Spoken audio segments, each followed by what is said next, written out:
This is a video to show you the new leash that I just started making, and I'm super stoked. I've been making leashes for a long time, always trying to get the best tactile connection with the dog, because once you have a familiar dog that's trained and really comfortable with how you want to roll, the leash is not as important. But when you're trying to rehabilitate a dog and communicate with the dog in a whole new way than they're used to, the leash is really, really important, and having a good one is going to enable you to have a more fine-tuned connection with your dog. For a while I got into making martingale collars, which are sweet, but they take a ton of time to make. They're kind of cumbersome. They're not really that good to leave on the dog when you're not walking them on the leash.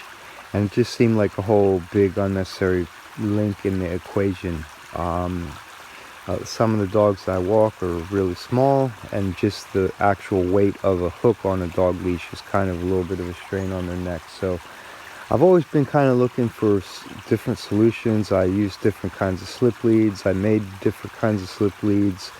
And there was always some kind of thing that just wasn't quite dialed in. Finally, I figured out, or at least for my tastes and my use, because I walk a lot of dogs, this is really what works the best for me. And I think, it will probably work good for you as well. So what we have here is it's a slip lead. It's a really, well, I start off with like an awesome piece of leather, like top of the line, really nice, thick, heavy grade, much stronger than some of the leather I used to use. And I put this nice solid brass D-ring in here, and then I put this under here, which is going to prevent the D-ring from sliding any further than there. Like, no matter how hard you pushed on this, it won't slide past that point. And the reason is so that your dog won't have any throat damage or any choking or any kind of impingement on their breathing while you're using this leash. I put this piece right where the dog's custom neck measurement is, so that it's like custom fitted exactly to them. And what this tab is you kind of want to use two hands when you do it, but this will pull back. So if I pull it back like this,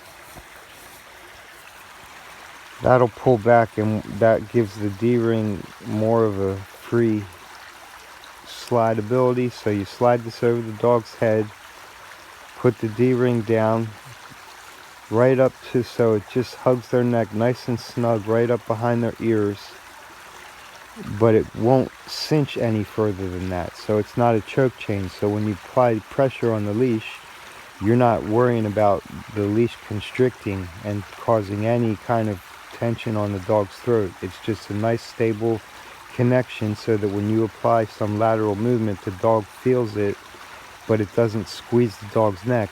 And then all you would do is, if you wanted to, you could slide this tab back down, and that way that the leash will never kind of like unloosen itself, because that's what happens sometimes with the slip lead, is you'll put it on and get it all snug, and then you'll walk and run and play, and the next thing you know, the leash is almost in danger of falling over the dog's head, or it slipped really far down the dog's neck, and you're not able to have that same immediate connection with the dog. You want the leash way up high, right behind their ears, and you want it to stay there. And this is, when you put this down here like this and it fastens it all in, it's like a really good way of achieving that. And it's also like super safe for the dog. The way that I make my handles are just designed for one thumb to fit in there. You never want to put your whole hand in the leash. Hey, sweetheart. You never want to put your whole hand behind the leash.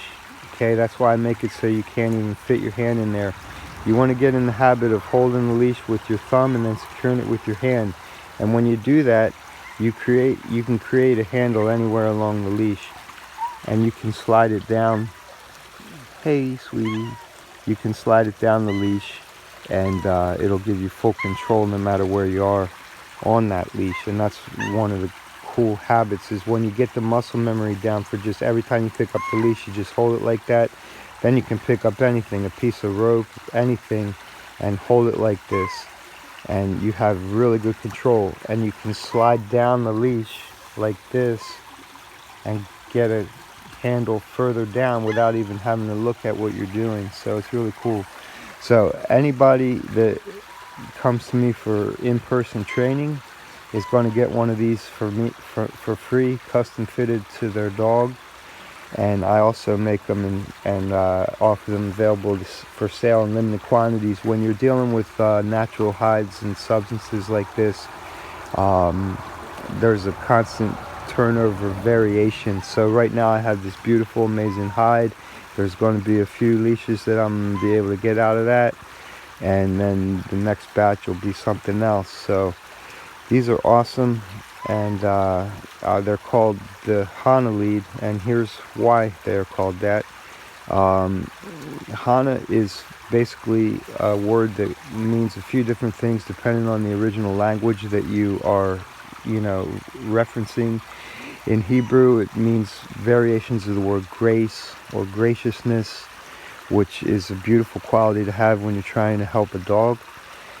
If you're in Japanese history, you get more of meaning along the lines of like true or real or grounded or sincere or legitimate, like really like wholesome truth, and that's what you want to convey to your dogs, and that's what dogs show us back. They give us like a no BS window into like what we're really feeling and thinking. So that's part of where the origin of the word comes from. But there was a poem by a guy named Leonard Lipton, and you're probably more familiar with it in the form of the song Puff the Magic Dragon. And Honna Lead is where Puff the Magic Dragon lived. It was like this awesome magical land. And this is the Honna leash. So it's like I want the people that use this to really get into that mode of their internal dialogue, be real with yourself, be true with yourself, understand where your strengths are and where your weaknesses are, and be honest about it. And then be very gracious and use a lot of grace and patience when you communicate with your dog. And by naming the leash Honna, I feel like I want to remind the people that pick up this leash to really like connect with those qualities, because we all have those qualities. They just get squeezed out by other things. So I encourage you, to really tap into that when you're trying to help your dog, and just spend time with your dog in general. You want to share that energy. So check out these leashes. They're super duper handmade. They take about 3 or 4 hours to make. You can find some stuff like this out there, but nothing that's quite like this. If you live far away and you don't want to order one from me, I would recommend going to a farm store like Coastal or something, and you'll be able to buy like a 1/2-inch leather strap, and sometimes it'll have the edges beveled off like I do, but it won't be nice and soft like this. But you can do that yourself, and then you can fabricate your own thing here. But yeah, there's nothing like this. So thanks for watching to the end. Have a great day.